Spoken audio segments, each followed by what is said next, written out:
ბათუმის ლოგოს ახალ დიზაინზე კომისია მუშაობა უკვე დაიწყო. 23 კაციან კომისიას ბათუმის საკრებულოს თავმჯდომარე ირაკლი ჭეიშვილი უხელმძღვანელებს.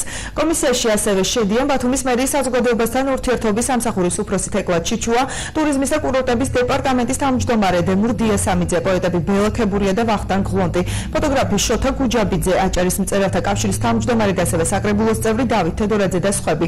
შერეული ტიპის კომისიას უფლება მოსილება 5 დეკემბერს ამოეწურება, რის შემდეგაც ლოგოს ახალი ვარიანტის არჩევა საზოგადოებას შეეძლება. კომისიის ერთ-ერთი წევრი ასევე სამოქალაქო საზოგადოების ინსტიტუტის წარმომადგენელი ნათია აფხაზავაც. იგი აცხადებს, რომ ახალი კომისიის მუშაობა შედეგზე იქნება ორიენტირებული. აფხაზავა კომისიის დაკომპლექტებისას დაშვებულ ხარვეზებზე საუბრობს.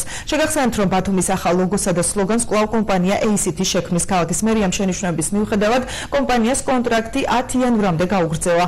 ACT მერიას ბათუმის ახალი ბრენდ კონცეფცია უკვე გაფორმებული კონტრაქტის ფარგლებში დამატებითი ანაზღაურების გარეშე უნდა შესთავაზოს.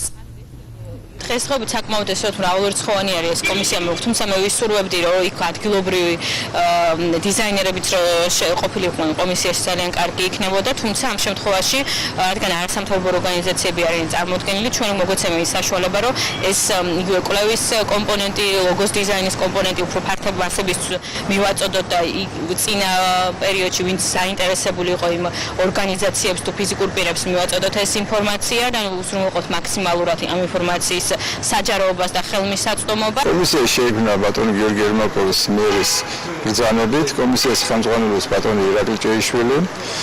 კომისიის შემადგენლობაში არის სულ 23 ადამიანი, პიროვნება, გვექნება ნიმუშები, რამოდენიმე ვარიანტი. ჩვენ რა თქმა უნდა მერია შეეცდება, რომ ეს ნიმუშები განიხილოს საზოგადოებასთან ერთად, შევთავაზოთ მოსახლეობას, გააკეთოს თავისი არჩევანი, ვიმსჯელეთ, არის სხვადასხვაობას, ყოველ შემთხვევაში ეს არ იქნება ერთპიროვნულად მიღებული გადაწყვეტილება.